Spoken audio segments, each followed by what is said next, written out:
بسم الله الرحمن الرحيم. الرحمن علم القرآن، خلق الإنسان علمه البيان. الشمس والقمر بحسبان، والنجم والشجر يسجدان. والسماء رفعها ووضع الميزان، ألا تطغوا في الميزان، وأقيموا الوزن بالقسط ولا تخسروا الميزان. والأرض وضعها للأنام، فيها فاكهة والنخل ذات الأكمام، والحب ذو العصف والريحان. فبأي آلاء ربكما تكذبان؟ خلق الإنسان من صلصال كالفخار، وخلق الجان من مارج من نار. فبأي آلاء ربكما تكذبان؟ رب المشرقين ورب المغربين، فبأي آلاء ربكما تكذبان؟ مرج البحرين يلتقيان، بينهما برزخ لا يبغيان. فبأي آلاء ربكما تكذبان؟ يخرج منهما اللؤلؤ والمرجان، فبأي آلاء ربكما تكذبان؟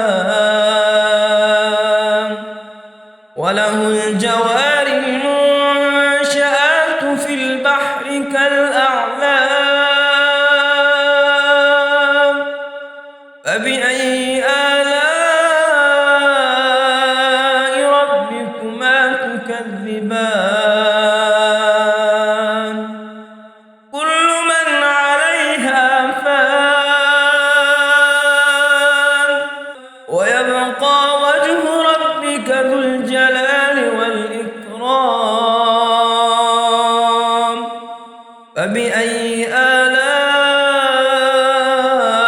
ربكما تكذبان؟ يسأله من في السماوات والأرض، كل يوم هو في شأن. فبأي آلاء ربكما تكذبان؟ سنفرغ لكم أيها الثقلان. فبأي آلاء ربكما تكذبان؟ يا معشر الجن والإنس إن استطعتم أن تنفذوا من أقطار السماوات والأرض فانفذوا لا تنفذون إلا بسلطان فبأي آلاء ربكما تكذبان يرسل عليكما شواظ من نار ونحاس فلا تنتصران فبأي آلاء ربكما تكذبان فإذا انشقت السماء فكانت وردة كالدهان فبأي آلاء ربكما تكذبان فيومئذ لا يسأل عن ذنبه إنس ولا جان فبأي آلاء ربكما تكذبان يعرف المجرمون بسيماهم فيؤخذ بالنواصي والأقدام فبأي آلاء ربكما تكذبان هذه جهنم التي يكذب بها المجرمون يطوفون بينها وبين حميم آن فبأي آلاء ربكما تكذبان ولمن خاف مقام ربه جنتان فبأي آلاء ربكما تكذبان ذواتا أفنان فبأي آلاء ربكما تكذبان فيهما عينان تجريان فبأي آلاء ربكما تكذبان فيهما من كل فاكهة زوجان فبأي آلاء ربكما تكذبان متكئين على فرش بطائنها من استبرق وجنى الجنتين دان فبأي آلاء ربكما تكذبان فيهن قاصرات الطرف لم يطمثهن إنس قبلهم ولا جان فبأي آلاء ربكما تكذبان كأنهن الياقوت والمرجان فبأي آلاء ربكما تكذبان هل جزاء الإحسان إلا الإحسان فبأي آلاء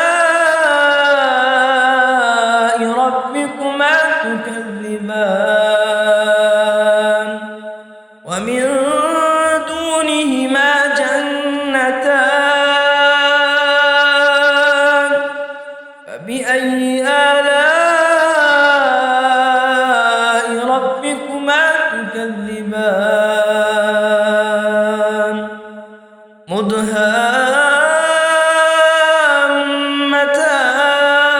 مدهامتان فبأي آلاء ربكما تكذبان فيهما عينان نضاختان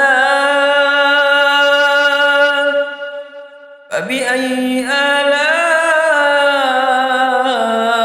ربكما تكذبان فيهما فاكهة ونخل ورمان فبأي آلاء ربكما تكذبان فيهن خيرات حسان فبأي آلاء ربكما تكذبان حور مقصورات في الخيام فبأي آلاء ربكما تكذبان لم يطمثهن إنس قبلهم ولا جان فبأي آلاء ربكما تكذبان متكئين على رفرف خضر وعبقري حسان فبأي آلاء ربكما تكذبان تبارك اسم ربك ذي الجلال والإكرام بسم الله الرحمن الرحيم ياسين والقرآن الحكيم إنك لمن المرسلين على صراط مستقيم تنزيل العزيز الرحيم لتنذر قوما ما أنذر آباؤهم فهم غافلون لقد حق القول على أكثرهم فهم لا يؤمنون إنا جعلنا في أعناقهم أغلالا فهي إلى الأذقان فهم مقمحون وجعلنا من بين أيديهم سدا ومن خلفهم سدا فأغشيناهم فهم لا يبصرون وسواء عليهم أنذرتهم أم لم تنذرهم لا يؤمنون إنما تنذر من اتبع الذكر وخشي الرحمن بالغيب فبشره بمغفرة وأجر كريم إنا نحن نحيي الموتى ونكتب ما قدموا وآثارهم وكل شيء أحصيناه في إمام مبين واضرب لهم مثلا أصحاب القرية إذ جاءها المرسلون إذ أرسلنا إليهم 2 فكذبوهما فعززنا ب3 فقالوا إنا إليكم مرسلون قالوا ما أنتم إلا بشر مثلنا وما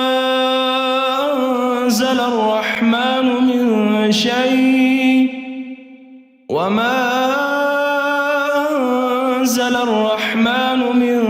شيء إن أنتم إلا تكذبون قالوا ربنا يعلم إنا إليكم لمرسلون وما علينا إلا البلاغ المبين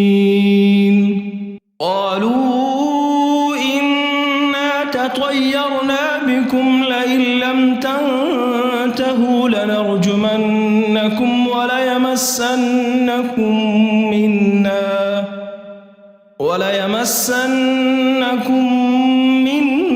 عذاب أليم قالوا طائركم معكم أئن ذكرتم بل أنتم قوم مسرفون وجاء من أقصى المدينة رجل يسعى قال يا قوم اتبعوا المرسلين اتبعوا من لا يسألكم أجرا وهم مهتدون وما لي لا أعبد الذي فطرني وإليه ترجعون أأتخذ من دونه آلهة إن يردني الرحمن بضر لا تغن عني شفاعتهم شيئا ولا ينقذون إني إذا لفي ضلال مبين إني آمنت بربكم فاسمعون قيل ادخل الجنة قال يا ليت قومي يعلمون بما غفر لي ربي وجعلني من المكرمين وما أنزلنا على قومه من بعده من جند من السماء وما كنا منزلين إن كانت إلا صيحة واحدة فإذا هم خامدون يا حسرة على العباد ما يأتيهم من رسول إلا كانوا به يستهزئون ألم يروا كم أهلكنا قبلهم من القرون أنهم إليهم لا يرجعون وإن كل لما جميع لدينا محضرون وآية لهم الأرض الميتة أحييناها وأخرجنا منها حبا فمنه يأكلون وجعلنا فيها جنات من نخيل وأعناب وفجرنا فيها من العيون ليأكلوا من ثمره وما عملته أيديهم أفلا يشكرون سبحان الذي خلق الأزواج كلها مما تنبت الأرض ومن أنفسهم ومما لا يعلمون وآية لهم الليل نسلخ منه النهار فإذا هم مظلمون والشمس تجري لمستقر لها ذلك تقدير العزيز العليم والقمر قدرناه منازل حتى عاد كالعرجون القديم لا الشمس ينبغي لها أن تدرك القمر ولا الليل سابق النهار وكل في فلك يسبحون وآية لهم أنا حملنا ذريتهم في الفلك المشحون وخلقنا لهم من مثله ما يركبون وإن نشأ نغرقهم فلا صريخ لهم ولا هم ينقذون إلا رحمة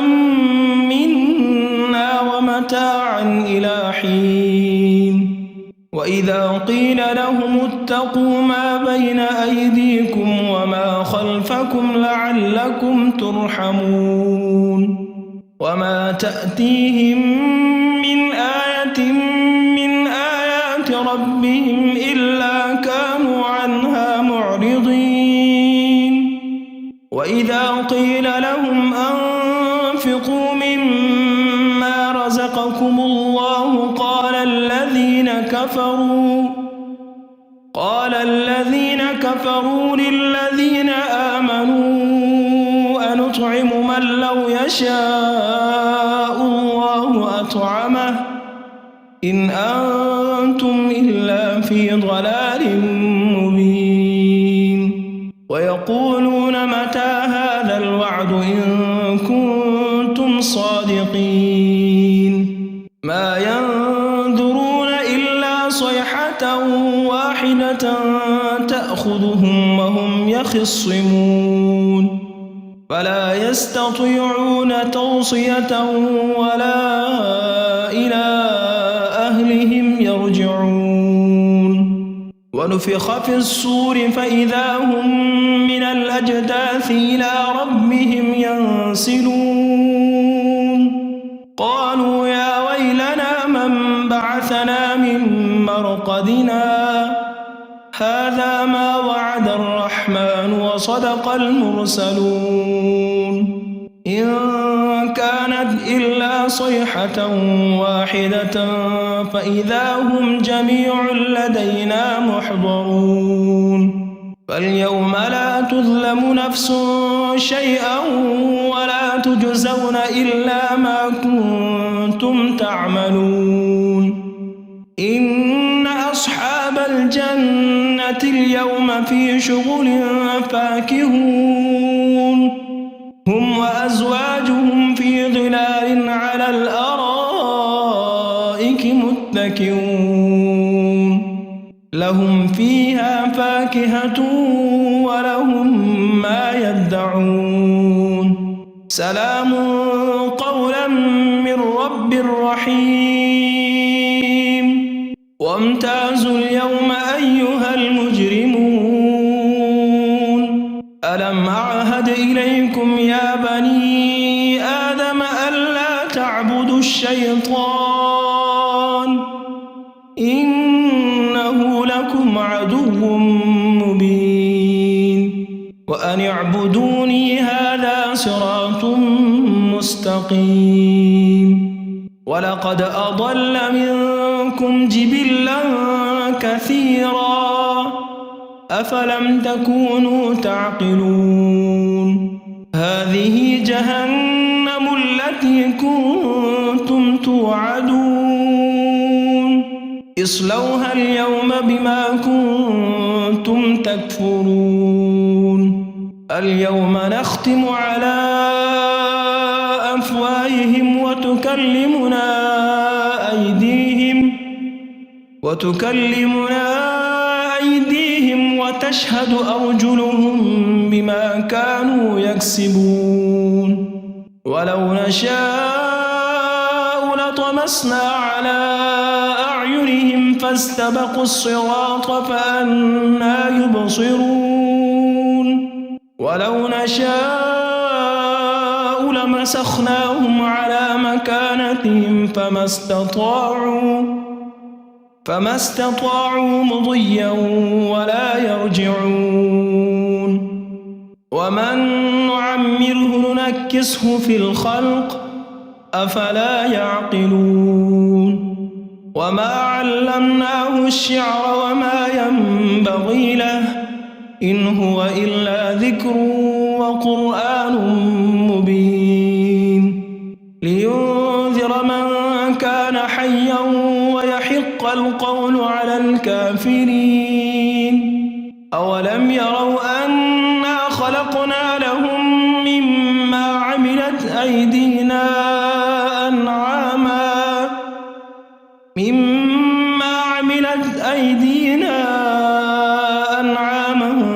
فهم لها مالكون وذللناها لهم فمنها ركوبهم ومنها يأكلون ولهم فيها منافع ومشارب أفلا يشكرون واتخذوا من دون الله آلهة لعلهم ينصرون لا يستطيعون نصرهم وهم لهم جند محضرون فلا يحزنك قولهم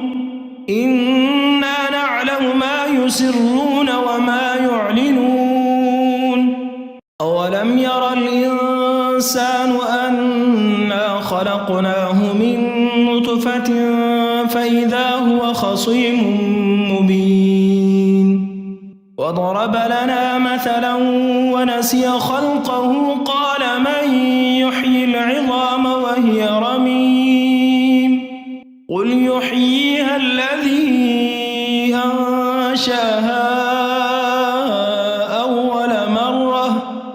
وهو بكل خلق عليم الذي جعل لكم من الشجر الأخضر نارا فإذا أنتم منه توقدون أوليس الذي خلق السماوات والأرض بقادر على أن يخلق مثلهم بلى وهو الخلاق العليم إنما أمره إذا أراد شيئا أن يقول له كن فيكون فسبحان الذي بيده ملكوت كل شيء وإليه ترجعون بسم الله الرحمن الرحيم يا أيها المزمل قم الليل إلا قليلا نصفه أو انقص منه قليلا أو زد عليه ورتل القرآن ترتيلا إنا سنلقي عليك قولا ثقيلا إن ناشئة الليل هي أشد وطئا وأقوم قيلا إن لك في النهار سبحا طويلا واذكر اسم ربك وتبتل إليه تبتيلا رب المشرق والمغرب لا إله إلا هو فاتخذه وكيلا واصبر على ما يقولون واهجرهم هجرا جميلا وذرني والمكذبين أولي النعمة ومهلهم قليلا إن لدينا أنكالا وجحيما وطعاما ذا غصة وعذابا أليما يوم ترجف الأرض والجبال وكانت الجبال كثيبا مهيلا إنا أرسلنا إليكم رسولا شاهدا عليكم كما أرسلنا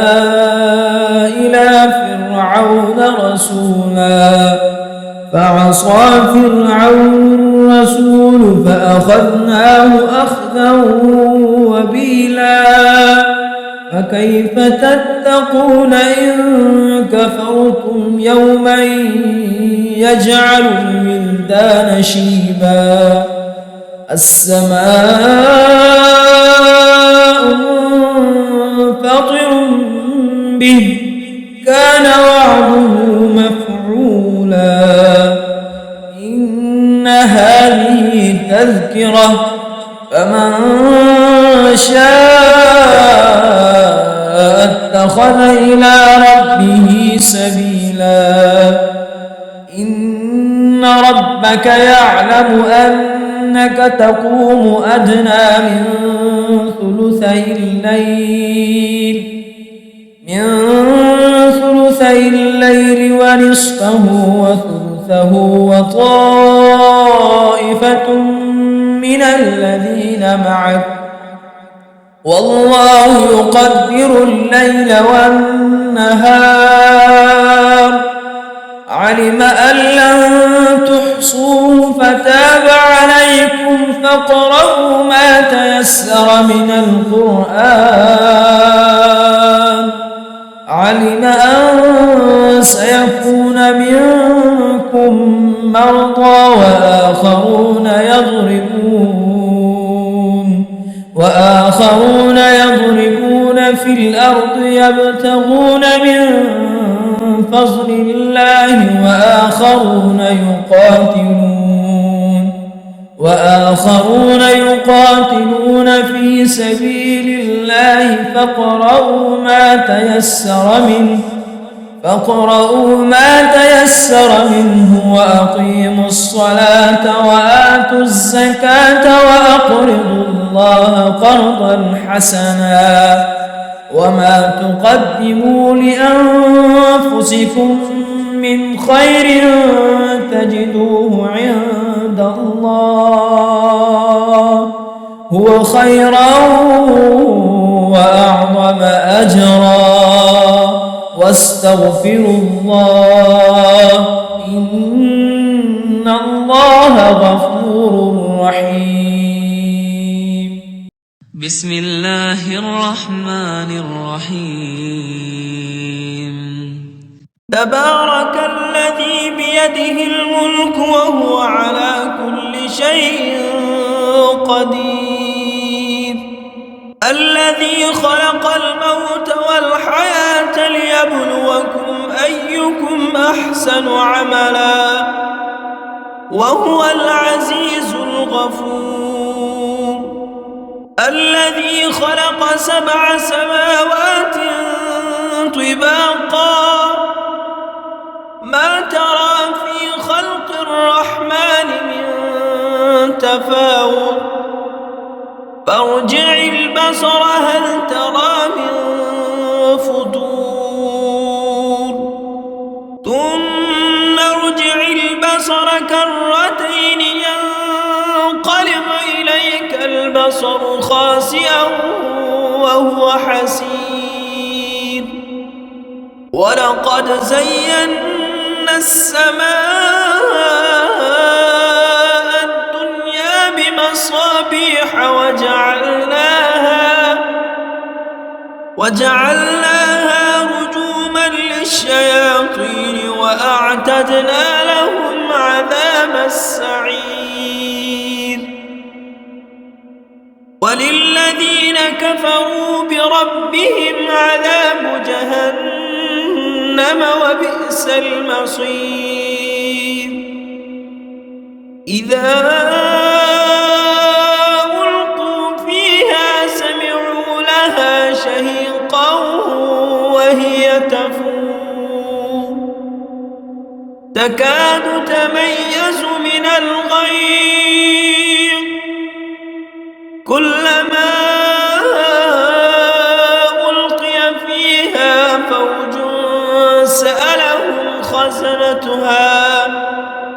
سألهم خزنتها ألم يأتكم نذير قالوا بلى قد جاءنا نذير فكذبنا وقلنا ما نزل الله من شيء إن أنتم إلا في ضلال كبير وقالوا لو كنا نسمع أو نعقل ما كنا في أصحاب السعير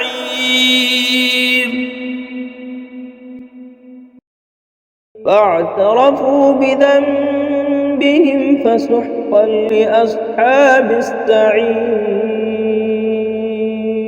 إن الذين يخشون ربهم بالغيب لهم مغفرة وأجر كبير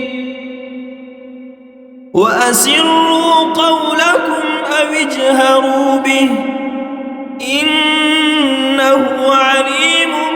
بذات الصدور ألا يعلم من خلق وهو اللطيف الخبير هو الذي جعل لكم الأرض ذلولا فامشوا في مناكبها وكلوا من رزقه وإليه النشور أأمنتم من في السماء أن يخسف بكم الأرض فإذا هي تمور أم أمنتم من في السماء أن يرسل عليكم حاصبا فستعلمون كيف نذير ولقد كذب الذين من قبلهم فكيف كان نكير أولم يروا إلى الطير فوقهم صافات ويقبض ما يمسكهن إلا الرحمن إنه بكل شيء بصير أمن هذا الذي هو جند لكم ينصركم من دون الرحمن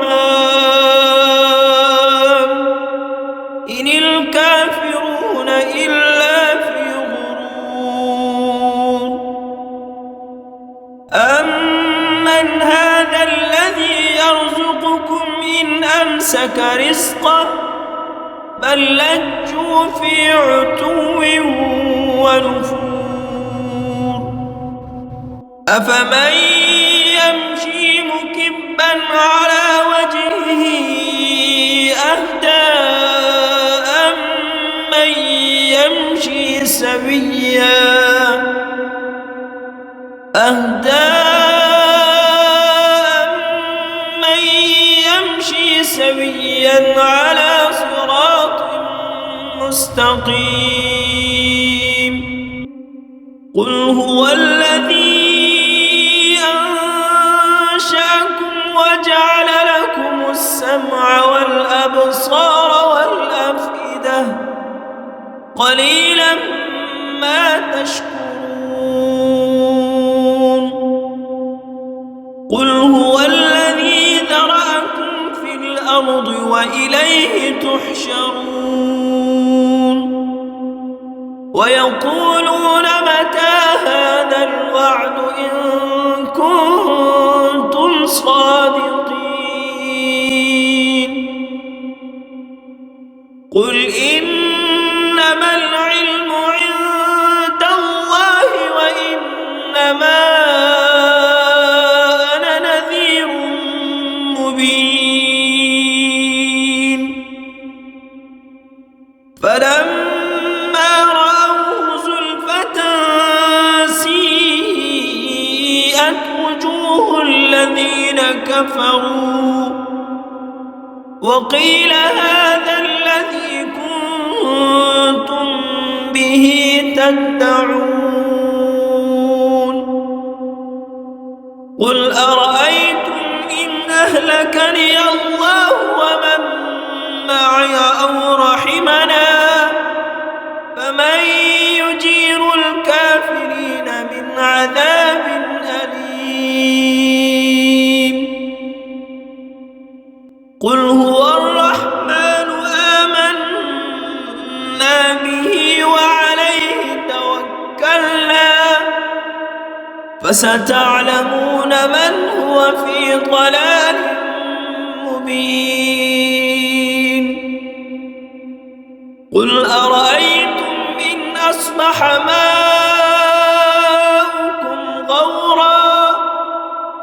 غورا فمن يأتيكم بماء معين بسم الله الرحمن الرحيم الحمد لله الذي أنزل على عبده الكتاب ولم يجعل له عوجا قيما لينذر بأسا شديدا من لدنه ويبشر المؤمنين الذين يعملون الصالحات أن لهم أجرا حسنا ماكثين فيه أبدا وينذر الذين قالوا اتخذ الله ولدا ما لهم به من علم ولا لآبائهم كبرت كلمة تخرج من أفواههم إن يقولون إلا كذبا فلعلك باخع نفسك على آثارهم إن لم يؤمنوا بهذا الحديث أسفا إنا جعلنا ما على الأرض زينة لها لنبلوهم أيهم أحسن عملا وإنا لجاعلون ما عليها صعيدا جرزا أم حسبت أن أصحاب الكهف والرقيم كانوا من آياتنا عجبا إذ أوى الفتية إلى الكهف فقالوا ربنا آتنا من لدنك رحمة وهيئ لنا من أمرنا رشدا فضربنا على آذانهم في الكهف سنين عددا ثم بعثناهم لنعلم أي الحزبين أحصى لما لبثوا أمدا نحن نقص عليك نبأهم بالحق إنهم فتية آمنوا بربهم وزدناهم هدى وربطنا على قلوبهم إذ قاموا فقالوا ربنا رب السماوات والأرض لن ندعو من دونه إلها لقد قلنا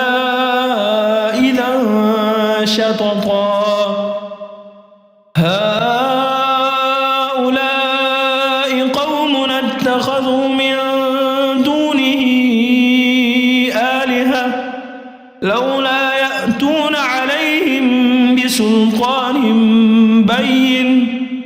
فمن أظلم ممن افترى على الله كذبا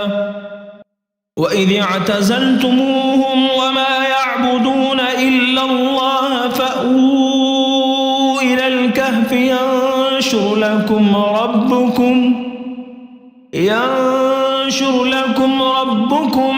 من رحمته ويهيئ لكم من أمركم مرفقا وترى الشمس إذا طلعت تزاور عن كهفهم ذات اليمين وإذا غربت تقرضهم ذات الشمال وهم في فجوة منه ذلك من آيات الله من يهد الله فهو المهتد ومن يضلل فلن تجد له وليا مرشدا وتحسبهم أيقاظا وهم رقود ونقلبهم ذات اليمين وذات الشمال وكلبهم باسط ذراعيه بالوصيد لو اطلعت عليهم لوليت منهم فرارا ولملئت منهم رعبا وكذلك بعثناهم ليتساءلوا بينهم قال قائل منهم كم لبثتم قالوا لبثنا يوما أو بعض يوم قالوا ربكم أعلم بما لبثتم فبعثوا أحدكم بورقكم هذه إلى المدينة فلينظر أيها أزكى طعاما فليأتكم برزق منه وليتلطف ولا يشعرن بكم أحدا إنهم إن يظهروا عليكم يرجموكم أو يعيدوكم في ملتهم ولن تفلحوا إذا أبدا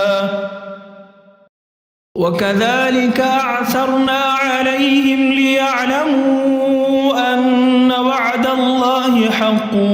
وأن الساعة لا ريب فيها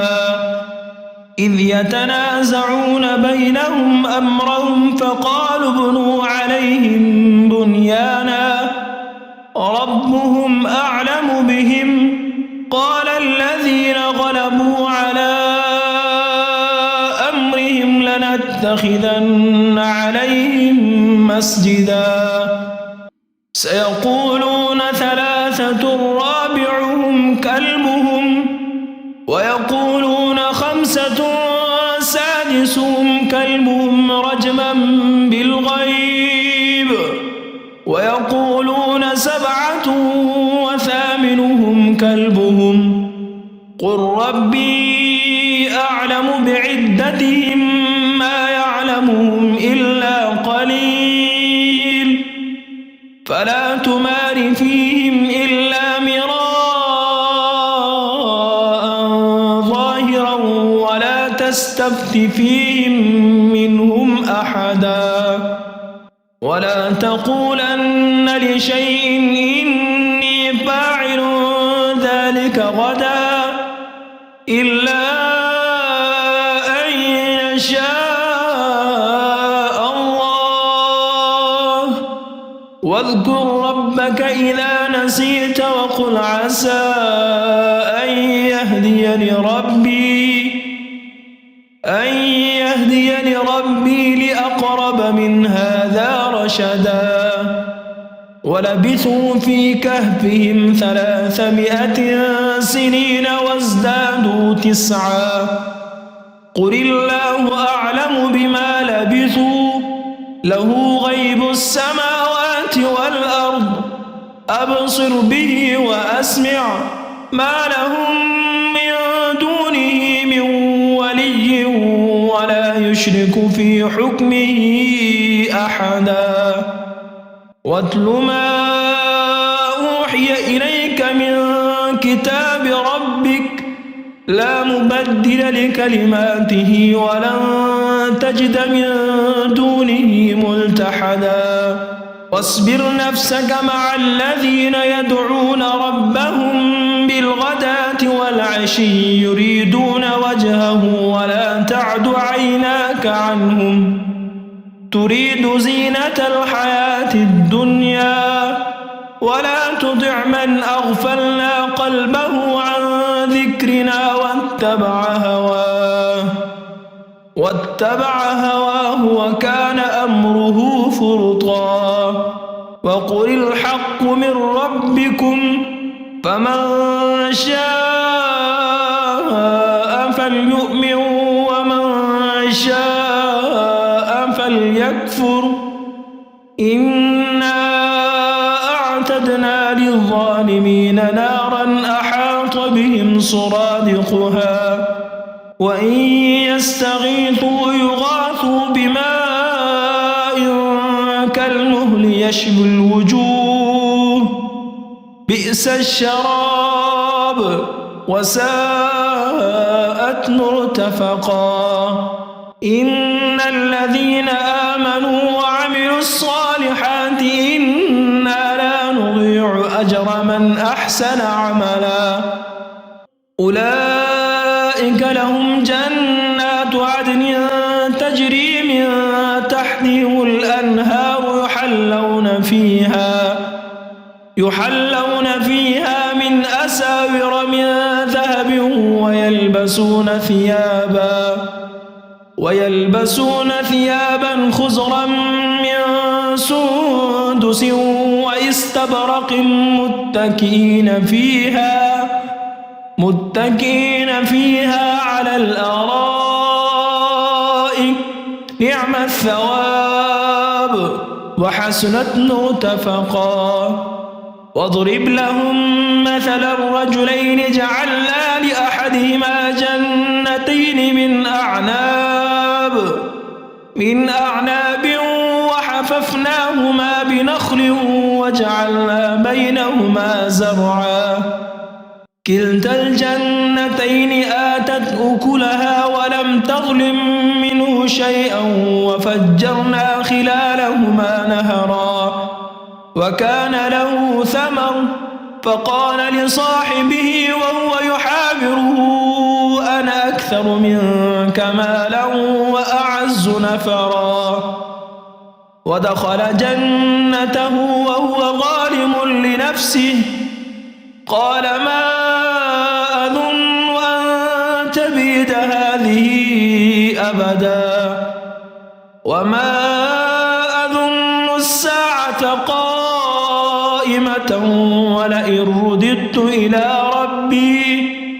ولئن رددت إلى ربي لأجدن خيرا منها منقلبا قال له صاحبه وهو يحاوره أكفرت بالذي خلقك من تراب ثم من نطفة ثم سواك رجلا لكن هو الله ربي ولا أشرك بربي أحدا ولولا إذ دخلت جنتك قلت ما شاء الله لا قوة إلا بالله إن ترني أنا أقل منك مالا وولدا فعسى ربي أن يؤتيني خيرا من جنتك ويرسل عليها حسبانا من السماء فتصبح صعيدا زلقا أو يصبح ماؤها غورا فلن تستطيع له طلبا وأحيط بثمره فأصبح يقلب كفيه على ما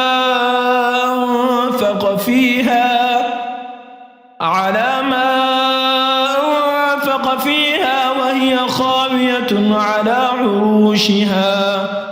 ويقول يا ليتني لم أشرك بربي أحدا ولم تكن له فئة ينصرونه من دون الله وما كان منتصرا هنالك الولاية لله الحق هو خير ثوابا وخير عقبا واضرب لهم مثل الحياة الدنيا كماء إن أنزلناه من السماء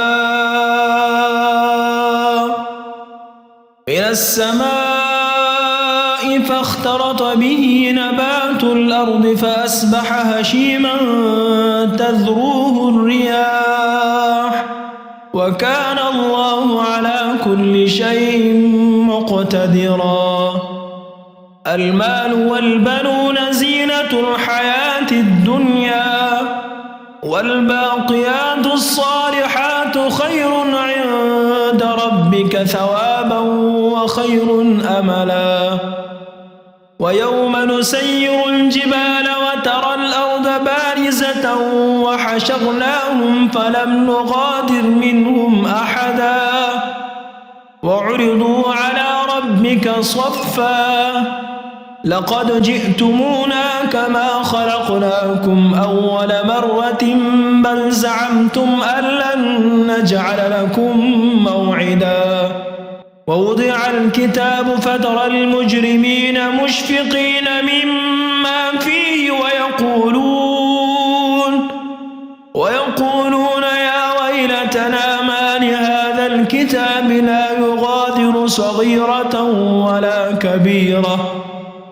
لا يغادر صغيرة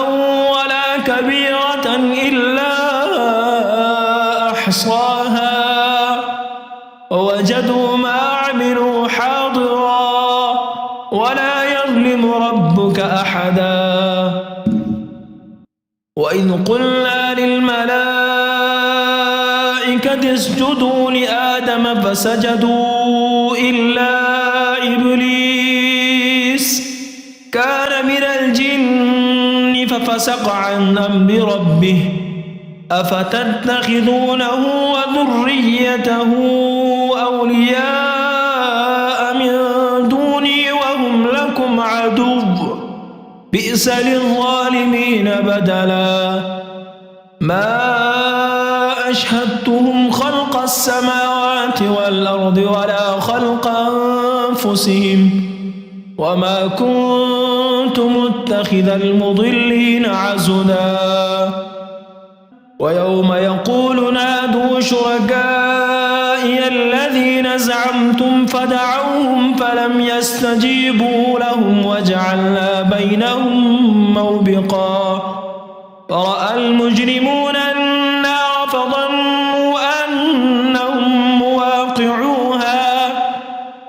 أنهم مواقعوها ولم يجدوا عنها مصرفا ولقد صرفنا في هذا القرآن للناس من كل مثل وكان الإنسان أكثر شيء جدلا وما منع الناس أن يؤمنوا إذ جاءهم الهدى ويستغفروا ربهم إلا أن تأتيهم سنة الأولين أو يأتيهم العذاب قبلا وما نرسل المرسلين إلا مبشرين ومنذرين ويجادل الذين كفروا بالباطل ليدحضوا به الحق واتخذوا آياتي وما أنذروا هزوا ومن أظلم ممن ذكر فأعرض عنها ونسي ما قدمت يداه إنا جعلنا على قلوبهم أكنة أن يفقهوه وفي آذانهم وقرا وإن تدعوهم إلى الهدى فلن يهتدوا إذا أبدا وربك الغفور ذو الرحمة لو يؤاخذهم بما كسبوا لعجل لهم العذاب بل لهم موعد لن يجدوا من دونه موئلا وتلك القرى أهلكناهم لما ظلموا وجعلنا لمهلكهم موعدا وإذ قال موسى لفتاه لا أبرح حتى أبلغ مجمع البحرين أو أمضي حقبا فلما بلغا مجمع بينهما نسيا حوتهما فاتخذ سبيله في البحر سربا فلما جاوزا قال لفتاه آتنا غداءنا لقد لقينا من سفرنا هذا نصبا قال أرأيت إذ أوينا إلى الصخرة فإني نسيت الحوت وما أنسانيه إلا الشيطان أن أذكره واتخذ سبيله في البحر عجبا قال ذلك ما كنا نبغي فارتدا على آثارهما قصصا فوجدا عبدا من عبادنا آتيناه رحمة من عندنا وعلمناه من لدنا علما قال له موسى هل أتبعك على أن تعلمني مما علمت رشدا قال إنك لن تستطيع معي صبرا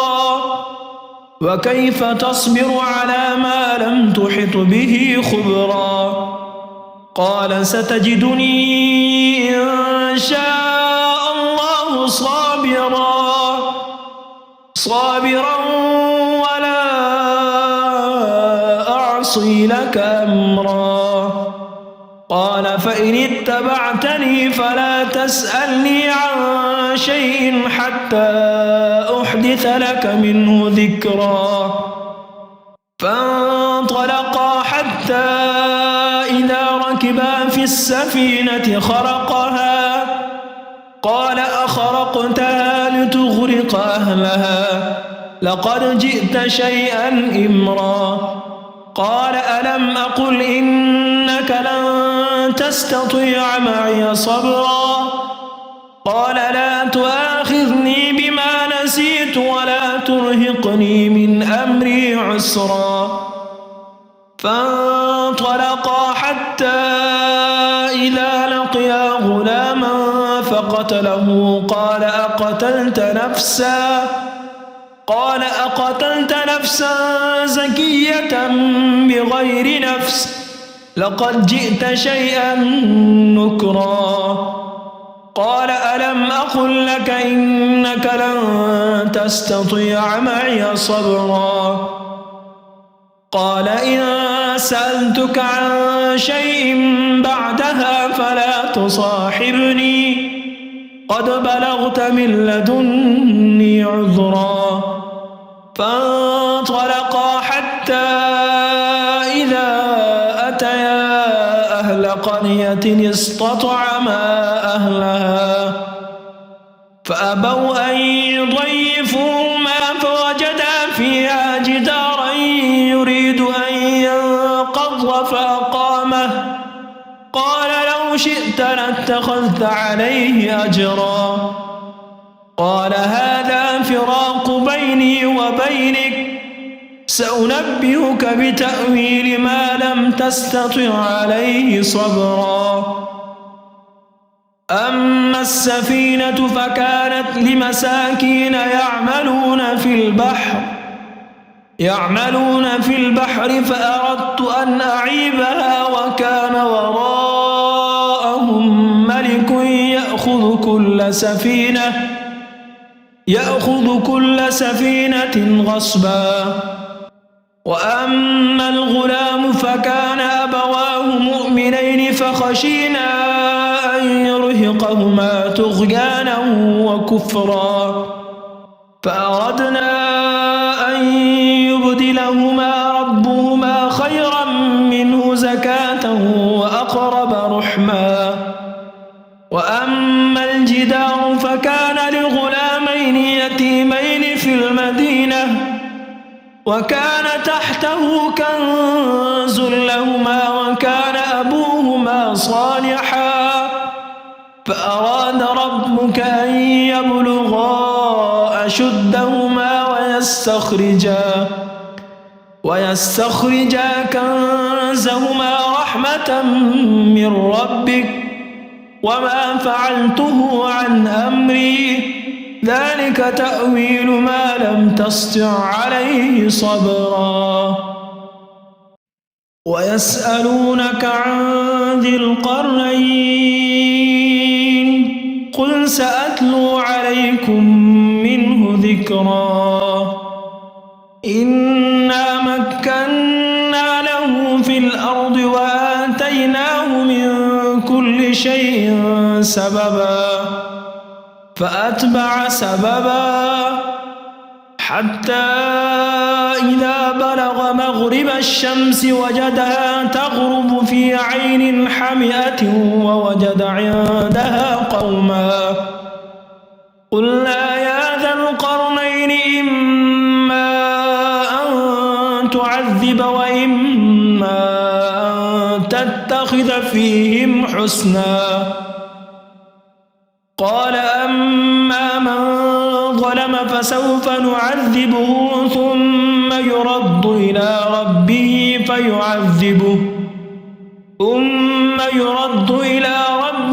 فيعذبه عذابا نكرا وأما من آمن وعمل صالحا فله جزاء الحسنى وسنقول له من أمرنا يسرا ثم أتبع سببا حتى إذا بلغ مطلع الشمس وجدها تطلع على قوم لم نجعل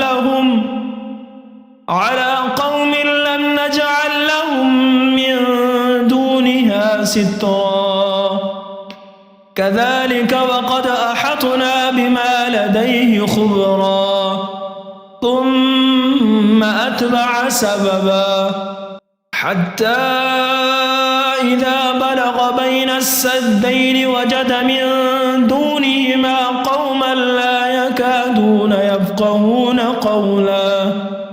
قالوا يا ذا القرنين إن يأجوج ومأجوج مفسدون في الأرض فهل نجعل لك خرجا على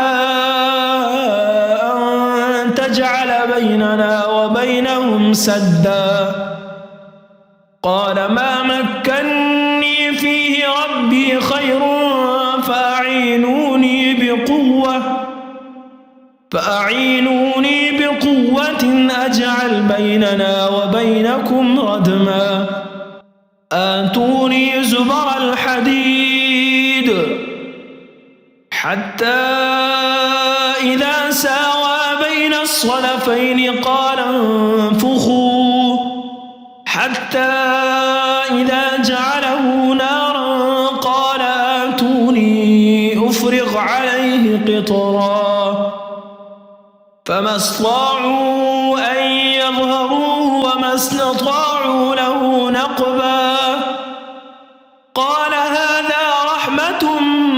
من ربي فإذا جاء وعد كانوا دكا وكان وعد ربي حقا وتركنا بعضهم يومئذ يموج في بعض ونفخ في الصور فجمعناهم جمعا وعرضنا جهنم يومئذ للكافرين عرضا